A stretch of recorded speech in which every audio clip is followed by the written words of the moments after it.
En Occitanie, au pied de la Montagne Noire, le lycée du bois et de l'ameublement de Revel propose différentes formations, dont le CAP de menuiserie en siège. Cette formation d'artisanat d'art est composée de cours techniques, comme la technologie, le dessin de construction et la prévention santé-environnement, mais aussi des matières tournées vers l'art, comme l'histoire des styles et les arts appliqués. Le cœur de la formation s'apprend à l'atelier, en contact direct avec la matière. Pour fabriquer des sièges de style comme des sièges contemporains, nous travaillons à partir de planches brutes de chêne, hêtre, noyer ou frêne. Lors du débit, il s'agit de préparer les sections de bois en perdant le moins de matière possible. Le couraillage permet d'obtenir des surfaces propres et d'équerre. Les pièces, ainsi dégauchies et rabotées, sont établies, c'est-à-dire positionnées dans le sens choisi et repérées à l'aide de signes.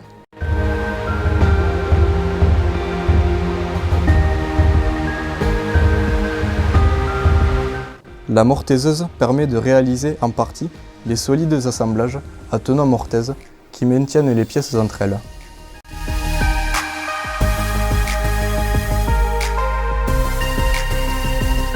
La menuiserie en siège est un art de la courbe. C'est à l'aide du dessin technique que nous traçons les sièges en vraie grandeur. Cela nous permet de réaliser des calibres afin de reproduire les formes. Nous les découpons finalement au plus près grâce à la scie à ruban. Une grande partie du travail, le façonnage, s'effectue à la main à l'aide d'outils spécifiques, comme la râpe fauteuil, le rabot Guillaume, le vastringue ou le racloir. Ces gestes demandent dextérité, précision et patience.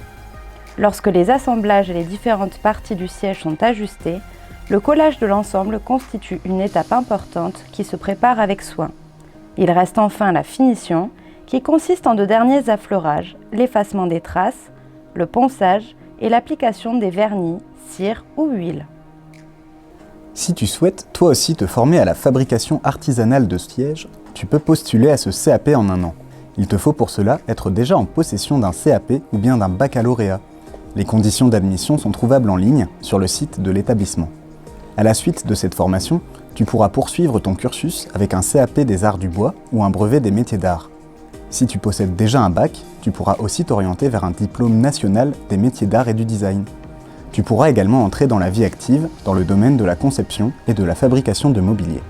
Alors, à bientôt!